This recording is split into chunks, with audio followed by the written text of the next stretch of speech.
Warning! The information that will be shared in this video about communication can be used to manipulate. I have to leave that up to you. But I hope you use this information only to empower yourself and the people close to you. Sometimes I overhear people talking, and I'm always fascinated by what other people might be talking about. But when I listen closely, I realize most of the time that these conversations are nothing more than noise, because they do not truly connect. And I realize that most people talk, but they're not communicating. And that's such a shame, because communication can be something beautiful. So that's why I say, let's stop talking and start communicating.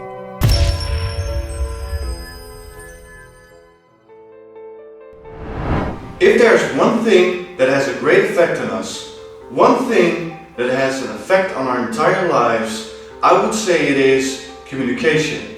Because we communicate all day long. In fact, I believe that the quality of your life is determined. So it's crucial to become a good communicator. But how to become better at communication? I believe all it takes is a little bit of basic knowledge, a little bit of basic skill, and conscious repetition. So today, I would like to provide you with some basic knowledge which I learned about the topic. If you already heard this information I'll be sharing, good. Repetition could never hurt. If you haven't, I'm happy you decided to watch this video. Communication is a topic that I believe is worth studying. Because every time you want something, you have to communicate with someone in order to go get it. Now, when we talk about communication, we normally think about two people talking. One is the sender with a message of information, and the other is a receiver. And the receiver translates that given information into their own words.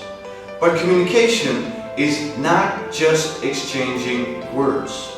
It's so much bigger than that. Did you know that communication exists for 55% out of body language, 38% tone of voice, and only 7% of it is words? So, don't only concentrate on the words that you speak, because communication is more non-verbal as it is verbal. So let's start with an important topic of communication, the first impression. It's vital to know how to leave a good first impression.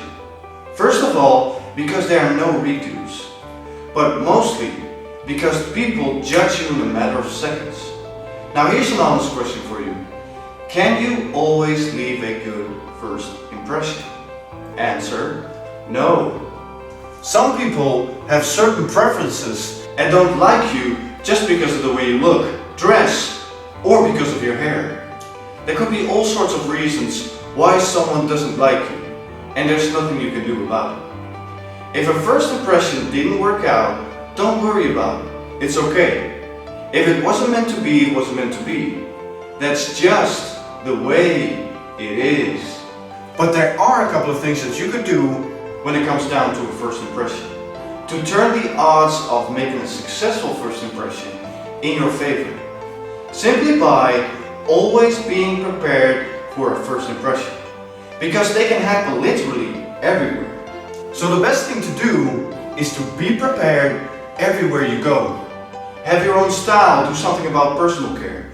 Shave or trim your facial hair. Fix your hair. Carry breath mints. Or wear some cologne or perfume every time you step out of your door. This way, you at least did everything possible to look your best. And when a first impression occurs, all I can say is be open, be sincere, be assertive, be clear, be brief, be powerful, be authentic, be curious, be honest, be real, but most importantly, be yourself. The purpose of communication, I learned, is to inform, to express your feelings and attitude, to imagine, to influence, to meet social expectations, but most importantly, I believe, to connect, to be able to make rapport with someone else. But how to make rapport? Always keep in mind that when a person is just like you, you'll be able to make rapport with them easier. Because, and I learned this from Tony Robbins, people like people who are like themselves, who they like to be or find attractive. The best thing I learned to make rapport is body language. How? Just mimic the other person. It's called matching and mirroring. How to do that? First of all, you want to match and mirror on your way. I do believe that matching might be better than mirroring, because matching is something you do on your way, and mirroring is based on the other person and usually goes automatic. So match, or maybe even better, mimic the other person's body language. You can mimic their posture, you can mimic their gestures, their facial expressions, the way they breathe, the way they make eye contact. You can mimic their personal space and the way they touch you or themselves. If you use matching and mirroring the right way, the other person doesn't even know why they feel strangely connected to you. Body language is fascinating. It's an entirely different language on itself. Different kinds of postures or body postures have all kinds of different meanings. Study it, it's interesting. Besides body language, we have some other strong instruments that we can use to make rapport and connect. Our tone of voice. Also, with your tone of voice, you can match and mirror the other person to be able to build rapport faster. There are a couple of things that you can do. You can match their intonations, their enthusiasm. Someone who's really enthusiastic tends to have higher highs and lower lows. And some people are the complete opposite. Some people lack intonation. It's almost as if they sound like Google Translate. You can match their tone. If someone else talks at an octave higher than you do, then also speak with a higher voice. If they talk lower, then you talk lower. But only do so if you can do that without losing volume.